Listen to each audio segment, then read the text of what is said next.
Hi everyone, इन इस class के अंदर हम पढ़ने वाले हैं कंडीशनल स्टेटमेंट्स के बारे में। अब लाइफ में बहुत बार हमने ये चीज़ इनकाउंटर की होगी कि ज़िंदगी में ना कोई कंडीशन अगर सच हो जाए तो उसके बाद कुछ कुछ काम हो जाते हैं। जैसे अगर अलार्म हमने 6 बजे का लगाया है और सुबह के 6 बज गए तो फिर उसके बाद हमारा अलार्म जो है वो रिंग करेगा। तो एक कंडीशन क्या हुई? कंडीशन ये हुई कि हमारे घड़ी के अंदर 6 बज गए और उससे काम क्या हुआ कि अलार्म बज गया। दूसरी सिचुएशन क्या हो सकती है कि मम्मी ने आज हमें ढेर सारी डांट लगा दी है, गंदे कपड़े पड़े हैं, इधर पड़े हैं, अलमारी साफ़ नहीं है, ये वो, एंड डांट लगने के बाद हमने जो है रूम को साफ़ कर दिया। तो इसमें कंडीशन क्या थी? कंडीशन ये थी कि मम्मी ने डांट लगाई है, उसके बाद काम क्या हुआ? काम ये हुआ कि रूम साफ़ हो गया। इसके अलावा कंडीशन क्या हो सकती है कि हमारे एग्ज़ाम का रिजल्ट आया है। रिजल्ट के अंदर हमारे जो मार्क्स हैं उस मार्क्स में कंडीशन ये है कि हमारी मार्क्स ग्रेटर देन 33 है। जैसे ही मार्क्स ग्रेटर देन 33 हुए हम क्या हो गए? हम पास हो गए। तो इसमें कंडीशन क्या थी? कंडीशन थी कि मार्क्स ग्रेटर देन 33 हो गए और काम क्या हुआ कि हम पास हो गए। अब ज़रूरी नहीं है कंडीशन के होने पर कुछ काम हो, कंडीशन के ना होने पर भी कुछ काम होते हैं। जैसे अगर यहाँ पर मार्क्स लेस देन 33 होते तो हम फेल होते, तो यहाँ फेल होने वाला काम हो जाता, फिर शायद पिटाई भी पड़ सकती थी। तो इस तरीके से कुछ कंडीशंस होती हैं जो डिफाइन करती हैं कि कोई काम होना चाहिए और अगर वो कंडीशन सच नहीं है तो दूसरी तरफ कौन सा काम होना चाहिए। ऐसी रियल लाइफ कंडीशंस को जब हम कोड में लिखते हैं तो उनको लिखने के लिए हम यूज करते हैं कंडीशनल स्टेटमेंट्स का। इस पूरे जो सीरीज ऑफ चैप्टर्स हैं कंडीशनल स्टेटमेंट्स के अंदर, उसके अंदर हम पढ़ने वाले हैं इफ एल्स के बारे में, एल्स इफ के बारे में, टर्नरी ऑपरेटर जैसी एक शानदार चीज़ भी पढ़ेंगे एंड उसके बाद स्विच जैसी चीज़ पढ़ेंगे, वो जो बटन दबाते हैं लाइट ऑन ऑफ करने के लिए। ये वो स्विच तो नहीं है बट इसका लॉजिक वैसा सा ही है कोडिंग के अंदर। तो सबसे पहले शुरुआत करते हैं अपनी इफ एल्स स्टेटमेंट्स के साथ। इफ एल्स स्टेटमेंट्स एक ब्लॉक ऑफ स्टेटमेंट्स होती है जिनको लिखने का सिंटैक्स कुछ ऐसा होता है। सबसे पहले हम क्या करते हैं? सबसे पहले हम इफ कीवर्ड लिखते हैं, उसके बाद पेरेंथेसिस लगाते हैं और पेरेंथेसिस के अंदर कोई कंडीशन लिखते हैं। ये कंडीशन क्या हो सकती है? ये कंडीशन हो सकती है कि कोई number A is greater than B है क्या, कोई number A less than B है क्या, कोई number A greater than equal to B है क्या, कोई number A equal to B है क्या। इस तरीके की कुछ कंडीशंस होती हैं जिनको हम चेक करते हैं एंड जैसे ही ये कंडीशन हमें ट्रू रिटर्न कर दे वैसे ही क्या होता है, यहाँ पर हम कुछ लाइनें लिखते हैं। कहाँ पर लाइनें लिखते हैं? इस कर्ली ब्रेस और इस कर्ली ब्रेस के बीच में हम कुछ लाइनें लिखते हैं जो कि एग्जीक्यूट हो जाती हैं। लेकिन अगर ये कंडीशन फॉल्स हो जाती है, मतलब ये कंडीशन ट्रू नहीं होती, तो हम क्या कर सकते हैं? हम एक एल्स का भी ब्लॉक बना सकते हैं। एल्स का इंग्लिश में मतलब होता है अगर वो नहीं हुआ तो उसके अलावा। अगर इफ वाली कंडीशन सच नहीं हुई तो उसके अलावा क्या कर सकते हैं? उसके अलावा हम यहाँ पर कुछ लाइनें लिख सकते हैं। अगर ये लाइनें एग्जीक्यूट नहीं हुई तो फिर ये हो जाएंगी और ये एग्जीक्यूट हो गई तो फिर ये वाली लाइनें एग्जीक्यूट नहीं होंगी। तो इस तरीके से ये इफ का ब्लॉक बन जाता है, ये एल्स का ब्लॉक बन जाता है। कंडीशंस किस तरीके से लिख सकते हैं? एक एग्जांपल लेके देखते हैं। जैसे ही हमारी एज 18 होने लग जाती है, लोग हमें क्या कहते हैं? लोग हमें कहते हैं कि हम एडल्ट बन गए हैं, हम वोट कर सकते हैं, हम ड्राइव कर सकते हैं, हम कॉलेज जा सकते हैं। ऑल्दो कुछ 17 साल के बच्चे भी कॉलेज जाते होंगे। तो इस तरीके की कुछ चीज़ें होती हैं जो एडल्ट वाली कंडीशन ट्रू होते ही ये सारे काम हमारे लिए होने लग जाते हैं। अब इसके लिए अगर हमें इफ एल्स लिखना हो तो उसको कैसे लिखेंगे? इसके लिए इफ एल्स का स्टेटमेंट कुछ ऐसा होगा कि इफ़ अगर हमारी जो एज है, एज मान लीजिए एक इंटीजर है, इंटीजर एज जिसमें मैंने मान लीजिए अपनी एज डिफाइन कर दी 22, तो अब यहाँ पे क्या होगा? चेक करेंगे if age is greater than equal to 18। ये तो हमने पढ़ाई हुई है कैसे आता है।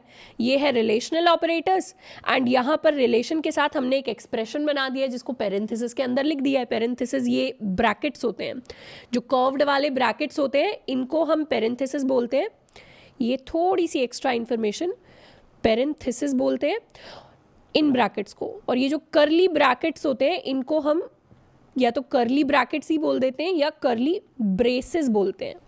आपने ये टर्म्स अगर सुनी होंगी पहले तो बहुत ही अच्छी बात, नहीं सुनी है तो as a programmer, as a coder हमें पता होनी चाहिए कि इंटरनल टर्म्स क्या होती हैं। तो कल को कोई बोलेगा पेरेंथेसिस के अंदर लिखो तो आपको पता होना चाहिए पेरेंथेसिस होता क्या है।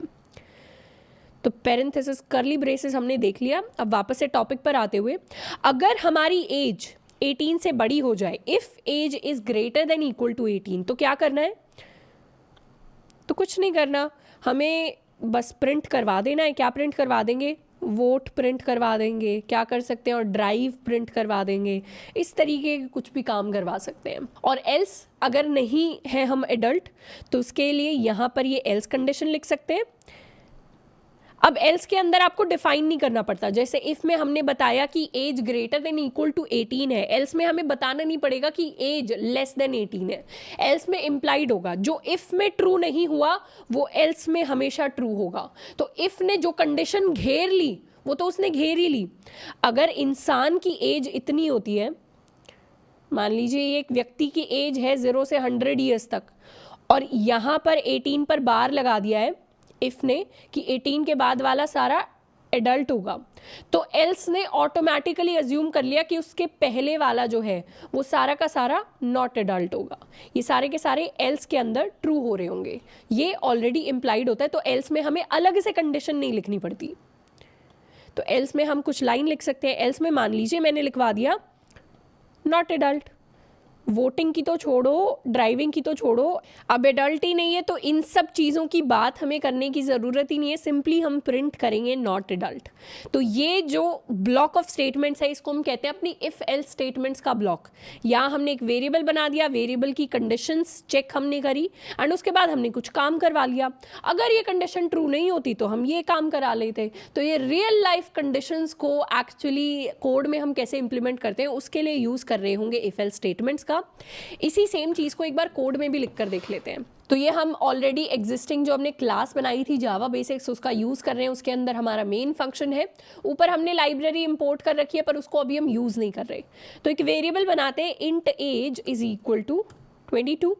अब कंडीशन चेक करेंगे इफ, अब जैसे ही इफ टाइप करेंगे, अगर आपके कोड एडिटर के अंदर सिंटैक्स हाइलाइटर है, सिंटैक्स हाइलाइटर क्या करता है, कुछ कीवर्ड्स होते हैं, कुछ स्पेशल वर्ड्स होते हैं जावा के अंदर, तो उनको हाईलाइट कर देता है।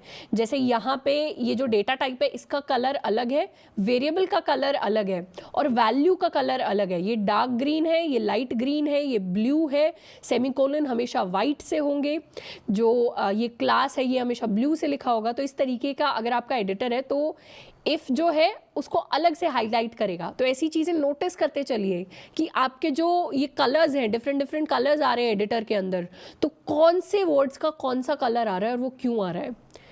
तो हम लिखेंगे इफ, उसके बाद लगाएंगे पेरेंथेसिस, फिर लिखेंगे कंडीशन। कंडीशन क्या है कि एज अगर ग्रेटर देन इक्वल टू 18 हो जाती है तो उस केस में क्या प्रिंट करेंगे, उस केस में हम प्रिंट करने वाले हैं एडल्ट। एडल्ट क्या कर सकता है, एडल्ट ड्राइव कर सकता है, एडल्ट वोट कर सकता है, एडल्ट कॉलेज जा सकता है, पर उसको हटा देते हैं 17 साल के, क्योंकि मैं भी 17 साल की थी 2 दिन तक जब कॉलेज गई थी।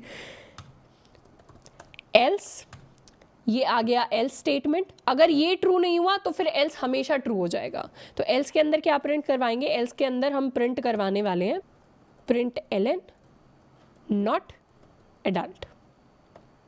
तो इसको कर लिया हमने सेव। अब इस कोड को करते हैं एक बार रन। क्योंकि हमारी एज 22 है तो ऑब्वियसली हमें पता है कि हमारे लिए एडल्ट प्रिंट होगा। लेकिन अगर इस एज को मैं घटाकर 16 कर दूं तो उस केस में क्या होगा, उस केस में प्रिंट होगा नॉट एडल्ट।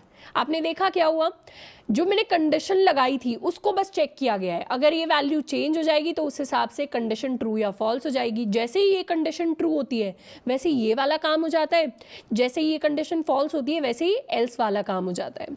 तो ये होते हैं इफ एल्स कंडीशंस। अब जरूरी नहीं है कि हम सिर्फ एक ही कंडीशन चेक कर सकते हैं, अगर हमारा मन करे तो हम मल्टीपल कंडीशंस चेक कर सकते हैं।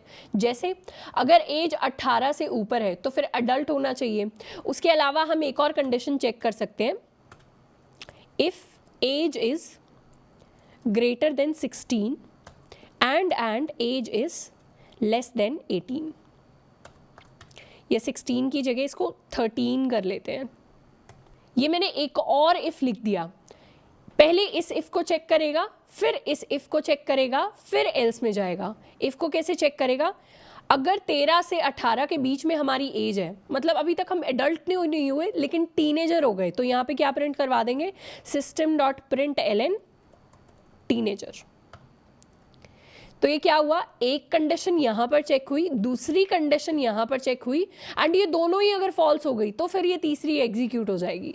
इसको भी सेव कर लेते हैं, रन करते हैं। इस बार एज क्या रखी है हमने, इस बार एज रखी है 16, तो ऑब्वियसली हमें पता है कि टीनेजर प्रिंट होना चाहिए। कैसे प्रिंट हुआ टीनेजर, सबसे पहले ये वाली कंडीशन रन हुई होगी, एज जो है 16 वो ग्रेटर देन 18 तो है नहीं, तो एडल्ट तो होगा नहीं। उसके बाद सेकंड कंडीशन पे जाएंगे, एज को कंपेयर करेंगे, क्या ग्रेटर देन 13 है, हाँ है, क्या लेस देन 18 है, हाँ वो भी है, तो मतलब पक्का हमारा जो स्टूडेंट है जिसकी एज 16 है वो एक टीनेजर है, तो उसके लिए टीनेजर प्रिंट हो गया। एंड क्योंकि इफ कंडीशन ट्रू हो गई मतलब ये एग्जीक्यूट हो गया, तो फिर एल्स के एग्जीक्यूट होने का सवाल ही नहीं उठता, क्योंकि ऊपर वाला काम हो गया तो नीचे वाला काम अब नहीं होगा। तो ये होती है इफ एल्स। इसमें हम मल्टीपल इफ भी लिख सकते हैं। हम चाहे तो अब यहाँ एक और कैटेगरी बना सकते हैं कि भाई 6 से 13 साल के बच्चों को आप क्या कहोगे, या 0 से 2 साल की एज तक हम बेबी प्रिंट करवा रहे हैं, छोटा बच्चा। तो इस तरीके से अलग अलग कंडीशंस को हम प्रिंट कर सकते हैं।